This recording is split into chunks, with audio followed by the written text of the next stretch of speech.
Can you see me? Hello?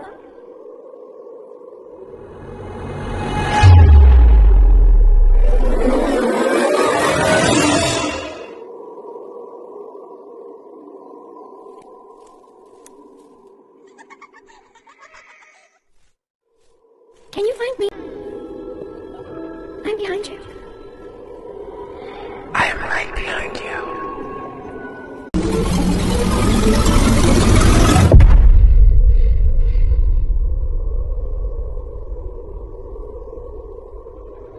If you don't come play with me, then we will kill you.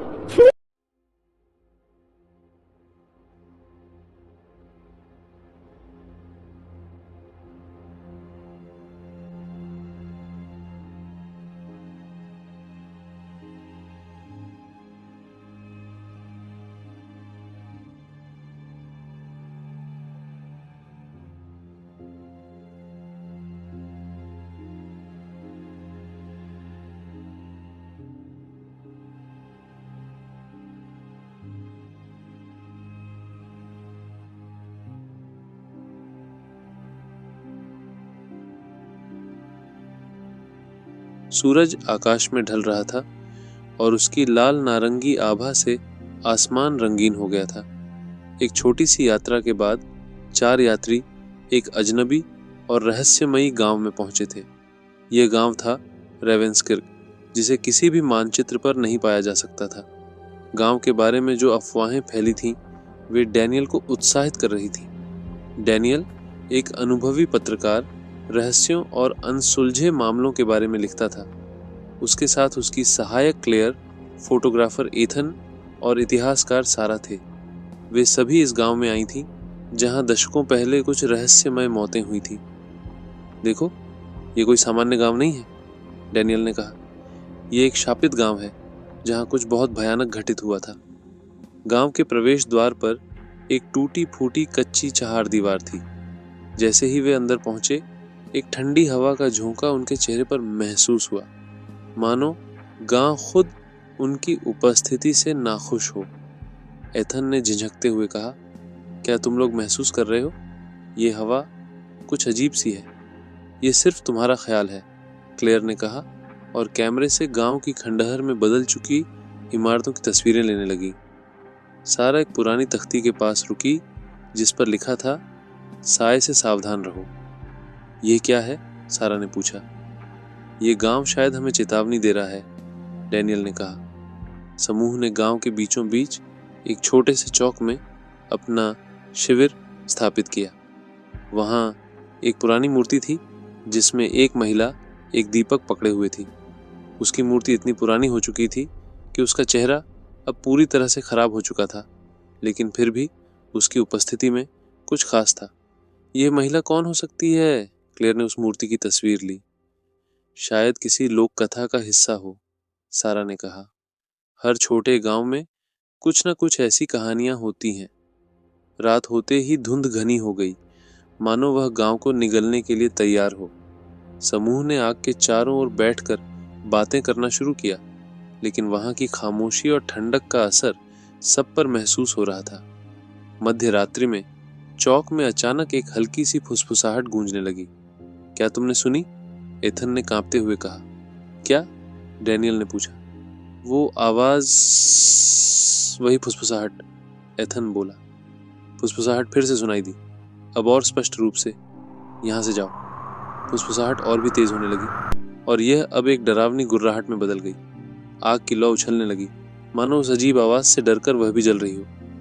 हवा में एक अजीब सी ठंडक समा गई और सभी ने अपनी सांसों को देखा, जो ठंडी हो गई थी। तभी अचानक से सब कुछ अंधेरे में डूब गया। क्या हुआ? क्लेयर ने घबराकर पूछा। आग, कहीं आग चली गई? एथन ने कहा। डैनियल ने अपनी टॉर्च जलाई और चौक को देखा।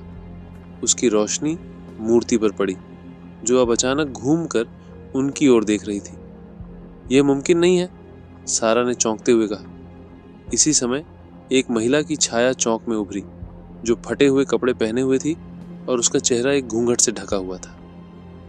महिला ने अपनी उंगली से गांव के उत्तरी कोने की ओर इशारा किया और फिर हवा में विलीन हो गई। घबराए हुए समूह ने तय किया कि उन्हें अब हवेली की ओर जाना चाहिए, जो इस गांव के उच्चतम स्थान पर स्थित थी। वह हवेली, जो एक समय में आलीशान रही होगी, अब खंडहर बन चुकी थी। उसकी छोटी से जैसे पिरामिड के शिखर की तरह कटी हुई 2 बड़ी मीनारें बाहर निकली थीं। हवेली के दरवाजे पर प्राचीन चिन्ह उकेरे गए थे, जो हल्के से चमकते हुए दिख रहे थे।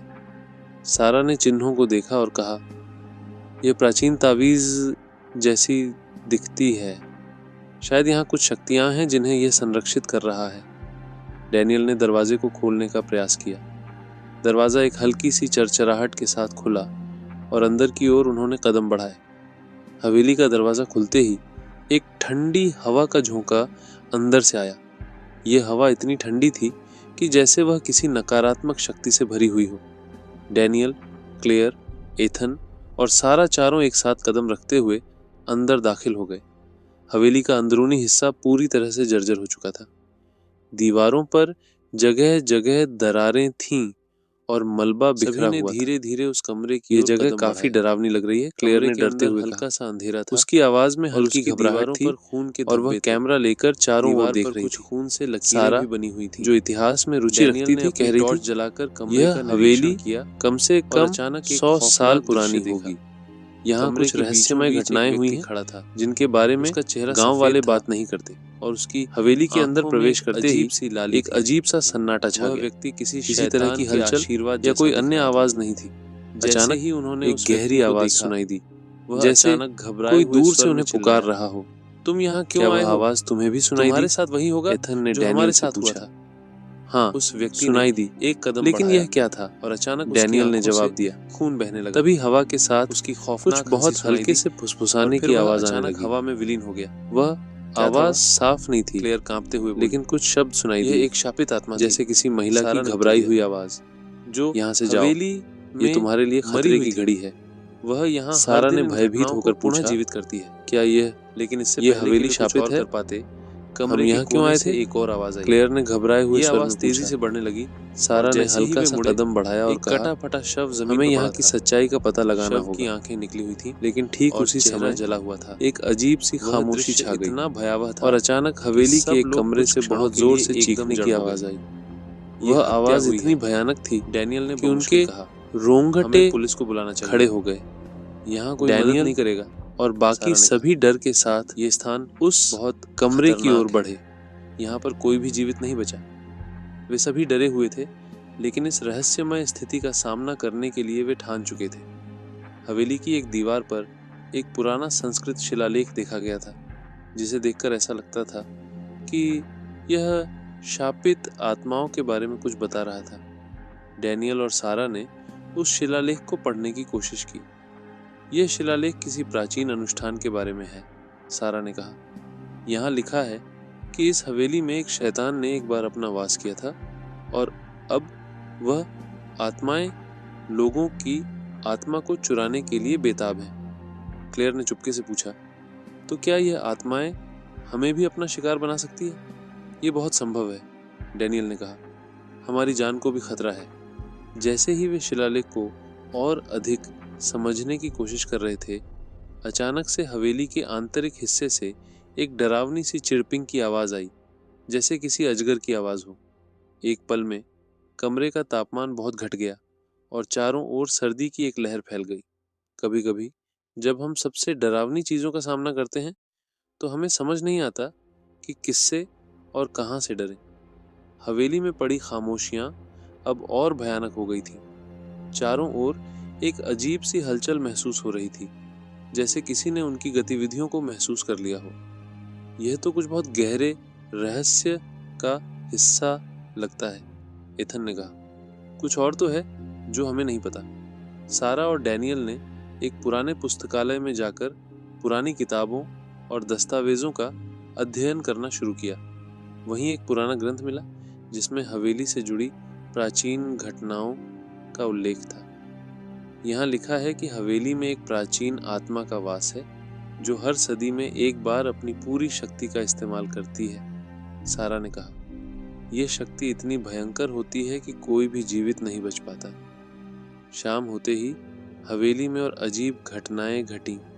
एक एक करके सबकी हिम्मत जवाब देने लगी।